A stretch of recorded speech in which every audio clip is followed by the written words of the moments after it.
मैं मुसोलिनी और गोवलकर के बारे में और उनके नजरियात के बारे में आपसे चंद सवाल पूछना चाहता हूँ। Most welcome. मुसोलिनी और गोवलकर के नजरियात आइडियोलॉजीज के बीच चंद मुशाबिहत सिमिलैरिटीज बताइए। मैं सबसे पहले आपको बता दूं कि मुसोलिनी अपने सिटीजन्स को दबा के रख के पूरा ग्रिप में रखना चाहते थे, आज़ादी से दूर रखना चाहते थे और उसके लिए कितने लोगों को भी मारने के लिए तैयार थे, मिलियंस को मरवा देते थे। गोवलकर की आइडियोलॉजी भी बिल्कुल सेम थी। उनका ये मानना था कि सिटीजन्स को कंट्रोल में रखना चाहिए, चाहे उसके लिए मिलियंस को ख़त्म कर देना पड़े, फसाद करा देना पड़े, आग लगा देना पड़े, लेकिन उसके लिए पूरी तरीके से कोशिश करनी चाहिए। ये मुसोलिनी के रास्ते वाली बात थी। दूसरा, गोवलकर और मुसोलिनी में आपको और एक चीज़ जो समानताएं मिलेंगी, सिमिलैरिटीज या मुशाबिहत कहते हैं, वो ये है कि गोवलकर और मुसोलिनी ह्यूमन राइट्स के बारे में कभी भी कोई ख्याल नहीं रखते थे। उनका ये मानना था कि इंसान के हुकूक, चाहे माइनॉरिटीज़ के हो या दूसरों के, वो कोई माने नहीं रखते।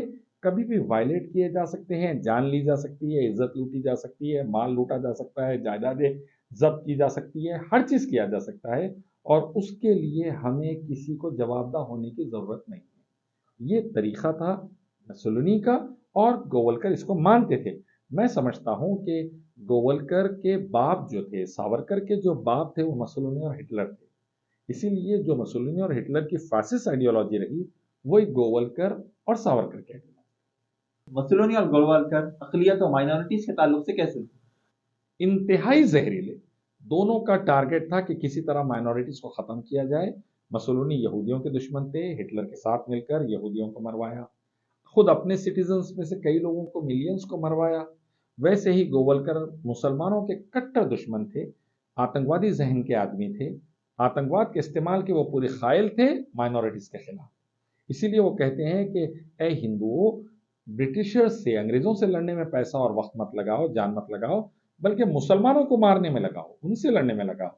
और ये लोग वो लोग थे जो आपस में देश में ही लड़ाने में, माइनॉरिटीज को मारने में, खून बहाने में, काटने में और फसादात में बड़ा रोल। इसीलिए पार्टीशन के बाद के फसादात ले लीजिए, हैदराबाद के फसादात, गुजरात के, मुजफ्फरनगर के, मणिपुर के, कोई फसादात ले लीजिए, गोवलकर सावरकर की जो आइडियोलॉजी थी, जो आरएसएस चलाती है, उनमें उनका बड़ा रोल आता है। माइनॉरिटीज को मारना, काटना, आग लगाना, उनके घरों को जलाना, उनकी बच्चियों के साथ वाहियात हरकत करना, ये एक हिस्टोरिकल फैक्ट है जो आज तक चलते आ रहा है। तो गोवलकर और सावरकर का एक स्ट्रॉन्ग इटालियन कनेक्शन था मुसोलिनी के साथ, हिटलर के साथ। गोवलकर और मुसोलिनी अपने ग्रुप्स की सुप्रीमेसी के लिए किस हद तक जा सकते थे? किसी भी हद तक। देश को तोड़ने के लिए वो राजी हो गए जिना के साथ मिलकर, और देश में फसादात कराने राजी हो गए, देश के अपने ही नागरिकों को मिलियंस में मरवाने राजी हो गए, देश के साथ गद्दारी कर कर गोवलकर सावरकर अंग्रेजों का साथ देकर देश के खिलाफ खड़े होने राजी हो गए अपनी आइडियोलॉजी। जिन्ना के साथ हाथ मिला के देश को तोड़ने राजी हो गए। देश के अंदर जब बंगाल में मिलियंस ऑफ हिंदूस मरे तो गोवलकर ने कहा कि गुस्सा मत करो हिंदुओं, ये थोड़ी कुर्बानी है, लेकिन अंग्रेजों का साथ दो, मरना पड़ा तो मर जाओ, लेकिन अंग्रेजों का साथ दो देश के खिलाफ। तो गोवलकर और सावरकर किसी भी हद तक जा सकते हैं। देश में आग लगाना, देश को बेच देना, देश के गद्दारों का साथ देना, देश के दुश्मनों का साथ देना, खुद गद्दार बन जाना, देश के अपने देशवासियों को मरवाना, कटाना, उनकी जायदादें लूट लेना, फसाद करना, गरीबी, भुखमरी, बर्बादी फैलाना, किस हद तक भी जा सकते हैं ये लोग। और आज उसकी झलक आप भारत में देख रहे हैं, मोदी, योगी, बीजेपी, आरएसएस के राज में 100 करोड़ से ज्यादा हिंदुस्तानी बर्बादी की तरफ। अपनी नजरियात को फैलाने के लिए क्या मुसोलिनी और गोवलकर ने प्रोपेगेंडा और नफरत का इस्तेमाल किया? बराबर किया है। स्टालिन, मुसोलिनी और हिटलर ने जो मीडिया को कंट्रोल किया था, वैसे ही गोवलकर का पूरा इरादा था कि मीडिया कंट्रोल करे। और आज गोदी मीडिया पूरा कंट्रोल में आ गया है। मोदी, योगी, बीजेपी, आरएसएस, अमित शाह, ये वही आइडियोलॉजी है। मीडिया को कंट्रोल करें, माइनॉरिटीज के खिलाफ नफरत फैलाएं, झूठे बातें फैलाएं, उनको बदनाम करें, उनको बुरा साबित करें और मेजॉरिटी को खड़ा कर कर दोनों को आपस में भिड़ा दें और जबरदस्त खून खराबा करके देश को गारत कर दे। ये प्लान रहा, मुसोलिनी का भी यही रहा, गोवलकर का भी यही आइडियोलॉजी है। इसीलिए मैं समझता हूँ गोवलकर सावरकर मुसोलिनी के बेटे बोले तो आप सही रहेंगे, हिटलर की औलाद बोले तो आप सही रहेंगे। इनका इतना करीबी आइडियोलॉजिकल रिश्ता है हिटलर से, मुसोलिनी से, गोवलकर सावरकर। मुसोलिनी और गोवलकर के नजरिया की वजह से हमें क्या नताइज फेस करना पड़ा और हम इसे कैसे रोक सकते ओ, बर्बादी बर्बादी बर्बादी बर्बादी।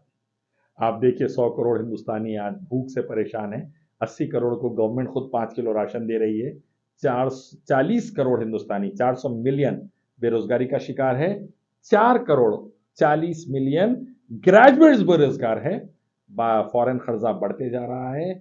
मालनूरिशमेंट से हिंदू बच्चे मरते जा रहे हैं। रेप्स गैंगरेप्स क्राइम बढ़ता जा रहा है। बर्बादी चल रही है। ये हल्की सी झलक है मसलूनी गोवलकर की आइडियोलॉजी की भारत के अंदर, जिसको Modi Yogi Amit Shah BJP RSS implement कर रहे हैं। ये हर दौर में तबाही लाए, हर दौर में बर्बादी लाए। और गोवलकर की बंच ऑफ थॉट्स आप पढ़ेंगे, मारो काटो इज्जतें लूटो आग लगाओ माइनॉरिटीज पर अटैक करो, उस चक्कर में पूरे देश की इकोनॉमी, पूरा डेवलपमेंट, पूरा एजुकेशन सेटअप, पूरा इंफ्रास्ट्रक्चर बर्बाद होता तो होने दो, लेकिन किसी भी तरीके से माइनॉरिटीज को खत्म कर। ये कंसिक्वेंसेस हमें सहना पड़ रहा है हिंदुत्व आइडियोलॉजी की तरफ से जो आज चल रही है, और इससे पहले जो मसलूनी ने आइडियोलॉजी लेकर आई थी, फैसिस्ट आइडियोलॉजी हिटलर की भी थी, और वही गोवलकर सावरकर लाए, और वही भारत में आज इंप्लीमेंट हो रही है। मैं इसीलिए कहता हूं, एक मालिक रब अल्लाह की तरफ आइए, उसी की इबादत, उसके आखिरी पैगंबर मोहम्मद सल्लल्लाहु अलैहि वसल्लम के रास्ते की तरफ। वेदा गीता उपनिषद आपकी धार्मिक किताबें पढ़िए, मनुस्मृति पढ़िए, बाइबल गुरु ग्रंथ पढ़िए, कुरान से हदीस पढ़िए, सबका मालिक रब अल्लाह है। उसी की इबादत, उसके आखिरी नबी मोहम्मद सल्लल्लाहु अलैहि वसल्लम की इताअत से कामयाबी। मासूमों की जान लेना हराम, किसी को कत्ल बिला वजह करना हराम, गैरतगिरी फैलाना, इज्जतें लूटना हराम। ये तमाम चीजें इस्लाम सिखाता है। जमीन वालों पे रहम करो, आसमान वाला तुम पे रहम करेंगे। एक मासूम को बचाना किसी भी धर्म के सारी इंसानियत को बचाने के बराबर है। और इस्लामिक कानून लाओ, रेपिस्ट और मर्डरर्स को मौत की सजा दो, इंसाफ कायम करो, अदल और जस्टिस कायम करो, कामयाब हो जाएगी। तो मैं ये इस्लाम के तालीमात को बार बार समझाता हूँ, ताकि हमारा मुल्क भारत में अमन अमान सलामती रहे। और हिंदुत्व आइडियोलॉजी तबाही और बर्बादी और शैतानी आइडियोलॉजी है, जो तबाही की तरफ ले जा रही है, मारने काटने फसाद आग लगाने की तरफ, बेरोजगारी भुखमरी की तरफ। तो उसके खिलाफ मैं बोलता हूँ, समझाते हुए इस्लाम लाइए कामयाब।